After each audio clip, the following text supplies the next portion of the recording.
Morning students, we were at chapter number 6. Today I will be teaching you 6.3 types of combustion. Bring a burning matchstick or a gas lighter near a gas stove in the kitchen. Turn on the knob of the gas stove. What do you observe? आप match stick को जलता हुआ gas के पास लेकर आएंगे या stove के पास kitchen में, तब क्या होगा? उसका नॉब ऑन करेंगे तो गैस ऑन हो जाएगा. वो हमको क्या देगा?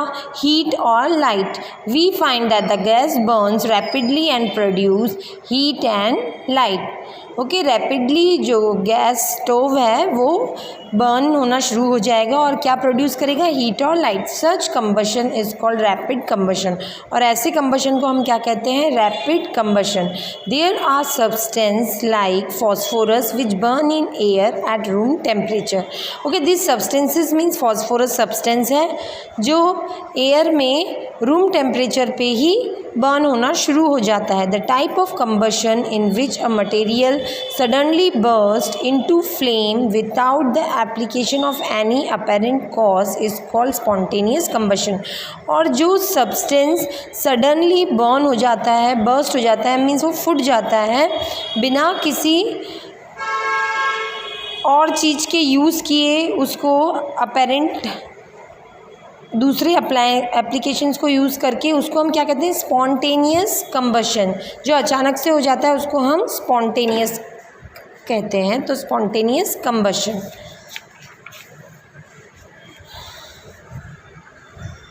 We generally have firework on festival day. Okay, festival day जैसे दिवाली हो गया, ईद हो गया, उस समय हम क्या करते हैं?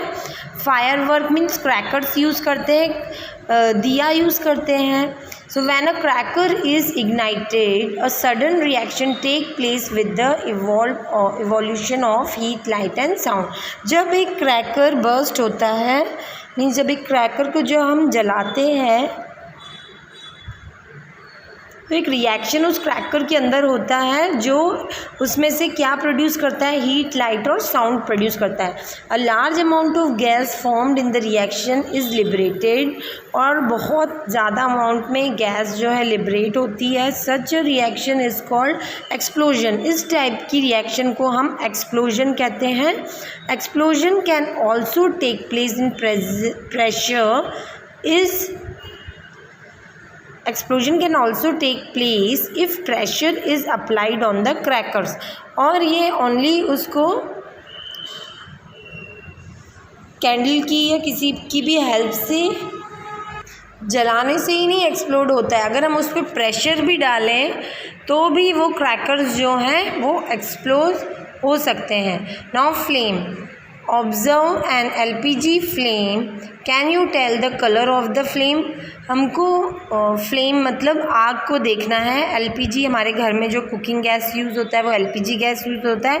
तो उस गैस को देखना है और उसके कलर्स बताने हैं. आपने देखा है उसमें ब्लू, येलो ऐसे कलर दिखते हैं. What is the colour of a candle flame. Recall your experience of burning a magnesium ribbon in class 7th. If you do not have experience of burning the remaining item in table 6.2, you can do that now.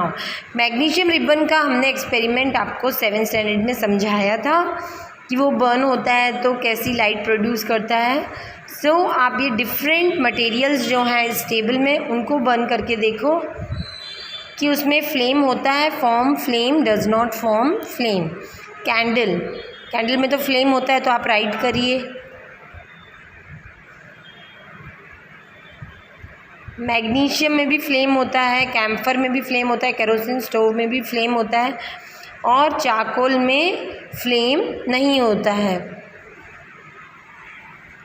Record your observation and mention whether on burning the material from a flame or not. So here we have done it. It form a flame or not. Now 6.5 structure of a flame. Light a candle means एक candle को हमको जलाना है। Hold 4-5 centimetre long thin glass tube, एक glass tube जो 4 से 5 centimetre बड़ा हो उसको हमको पकड़ना है with a pair of tong and introduce it one end in the dark zone, एक एंड को उसको जो फ्लेम जलता है कैंडल का उसके डार्क जोन में डालो। Of a non flickering candle flame figure 6.10 में कैंडल का फ्लेम है, इसमें जो डार्क पार्ट है उसमें हमने इस ग्लास ट्यूब का एक एंड डाला है। Bring a lightning match stick near the other end of the glass tube, और जो दूसरा ग्लास ट्यूब है उसके बाजू में मैच स्टिक जलता हुआ लेकर आए हम माचिस। Do you see a flame caught at this end of the glass tube at a while? If so, what is this? Is it that produces a flame? Note that the wax near the heated wick metal quickly. The substance which evaporizes during burning gives flame. वो substance जो vaporise हो जाता है जलने के समय वो जो है उसका धुआं फ्लेम वो देता है। For example kerosene oil and molten wax rises through the wick and are vaporise during burning and form flame. Charcoal on the other hand does not vaporise and so does not produce a flame, मतलब रोशनी वो नहीं देते। In activity 6.5 could the vapor of wax coming out of the glass tube be cause of the flame?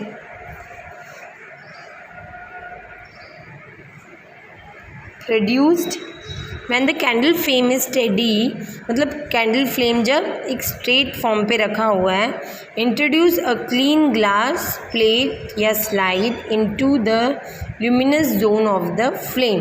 6.11 figure में देखो, जब candle की लौ जो है एक स्ट्रेट वे में जल रही है तब हमको उसके ऊपर एक ग्लास का प्लेट रखना है या तो स्लाइड रखना है। कहाँ पे रखना है? ल्यूमिनस जोन पे, उसके ऊपर वाले पार्ट में रखना है।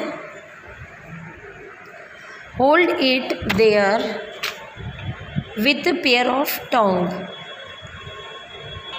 and with the help of tongs we are holding it for 10 seconds. Then remove it. What do you observe? फिर हटा दो। फिर हम क्या देखते हैं? A circular blackish ring is formed on the glass plate, और साइड ये जो ग्लास प्लेट है इस पर हमको क्या दिख रहा है? एक सर्कुलर डार्क रिंग दिख रही है। It indicates the deposition of unburnt carbon particles present in the luminous zone of the flame. ये क्या है? अनबर्नड कार्बन पार्टिकल्स हैं जो कहाँ पे प्रोड्यूस थे? इस जोन में प्रेजेंट थे। Hold a thin long copper wire just inside the non luminous zone of flame for about 30 second. जैसे फिगर 6.12 में दिया हुआ है, नॉन ल्यूमिनस जोन में इसको हमको होल्ड करना है with the help of tong, copper wire को, for 30 second. Note that the portion of the copper wire just outside the flame get red hot. जो कॉपर वायर का पार्ट है वो रेड हॉट हो जाता है। Does it indicate that the non luminous zone of the flame has a high temperature? In fact, this part of the flame is the hottest part. Figure 6.13 में देखो, different zone of candle flame. Hot part ये ऊपर वाला, moderate hot मतलब ज़्यादा गर्म नहीं, ये हॉटेस्ट है जो अपर है, मॉडरेट मिडिल वाला, लीस्ट हॉट जो ये सेंटर वाला है वो wax candle this is, and this is inner most zone of unburnt wax vapour black colour का होता है। जो mid zone of partial combustion ये येलो कलर का है। Outer zone of complete combustion this is of blue. Goldsmith blow the outer most zone of a flame with a metallic blow pipe for melting gold and silver. ये gold Smith आपने देखा है melt कैसे करते हैं वो gold को, जब हम कुछ रिंग बनवाने जाते हैं या पायल बनवाने जाते हैं, कुछ टूट जाता है हमारा चांदी का कुछ भी सामान, तो ऐसे जॉइंट करते हैं, आपने कभी देखा है? Why do they use the outer most zone of the flame, ये आउटर मोस्ट जोन को क्यों यूज़ करते हैं? क्योंकि ये हॉटेस्ट पार्ट था इसलिए। What is a fuel? Recall that the source of heat energy for domestic and industrial purpose are mainly wood, charcoal, petrol, kerosene oil, etc. These are the source of heat energy for our domestic purposes. So what is a fuel? Recall that the sources of heat energy for domestic and industrial purposes are mainly wood, charcoal, petrol, kerosene etcetera. These substance are called fuels, और ये substance को हम fuel कहते हैं। A good fuel is one which is readily available, it is cheap. एक good fuel क्या होता है? जो हमें आराम से अवेलेबल हो जाता है और जो सस्ता होता है। It burn easily in air at a moderate temperature, और जो आराम से जल जाता है एक मॉडरेट टेम्परेचर पे। It produces a large amount of heat, और वो large amount of heat produce करता है। It does not leave behind any undesirable substance. There is probably no fuel that could be considered as an ideal fuel. Okay, कोई भी fuel जो है N ideal fuel हम उसे नहीं consider कर सकते। We should look for a fuel which fulfil most of the requirement for a particular use. इसलिए हमको ऐसा फ्यूल यूज़ करना चाहिए जो उसकी सारी रिक्वायरमेंट फुलफ़िल कर सके। Fuel differ in their cost, और फ्यूल हर एक फ्यूल की अलग अलग प्राइस होती है। Some fuels are cheaper than other, कुछ फ्यूल दूसरे फ्यूल से कम रेट में होते हैं। Make a list of fuel similar to you, group them as solid, liquid and gaseous fuel as in table 6.3। Figure 6.3 में हमको टेबल बनाना है, कुछ फ्यूल्स के नाम बताने हैं, solid fuel, liquid fuel and gaseous fuel. तो सॉलिड फ्यूल में आएगा कोल, वुड और dung cake, cow dung cake. Liquid fuel में आएगा kerosene oil, petrol, diesel. Gaseous fuel में क्या आएगा? Natural gas, biogas, LPG। Now fuel efficiency. Suppose you were asked to boil a given quantity of water using cow dung, coal and LPG as fuel. Okay, you are, क्या आपको बोला गया है कि आपको बॉईल करना है, कुछ गिवन क्वांटिटी है उसको, और किसकी हेल्प से? काउ डंग से, कोल से और LPG से।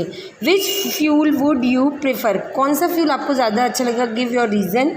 You may take the help of your parents. You do these three fuels produce the same amount of heat.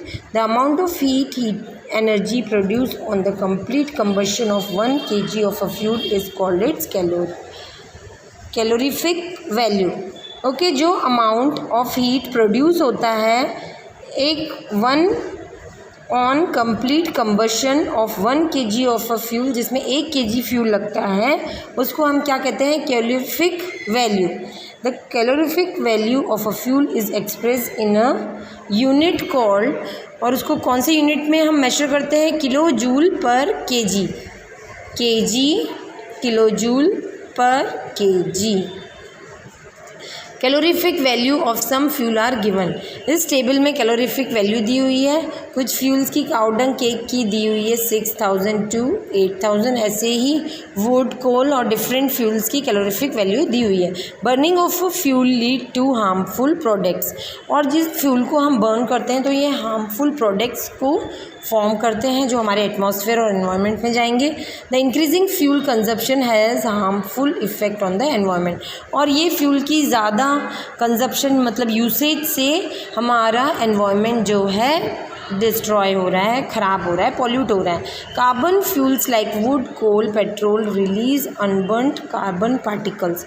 जो कार्बन फ्यूल्स हैं जैसे वुड, कोल, पेट्रोलियम, ये अनबर्न कार्बन पार्टिकल्स को रिलीज़ करते हैं एनवायरनमेंट में। This fine particles are dangerous pollutant causing respiratory disease such as asthma, और ये पॉल्यूटेंट्स जो हैं हमारी, ये डेंजरस हैं, हमारे रेस्पिरेटरी डिसीज़ के लिए डेंजरस हैं, और ये कौन सा डिसीज़ हमें करते हैं? Asthma. So students, I am stopping my topic here only. Next video I will be teaching this second point.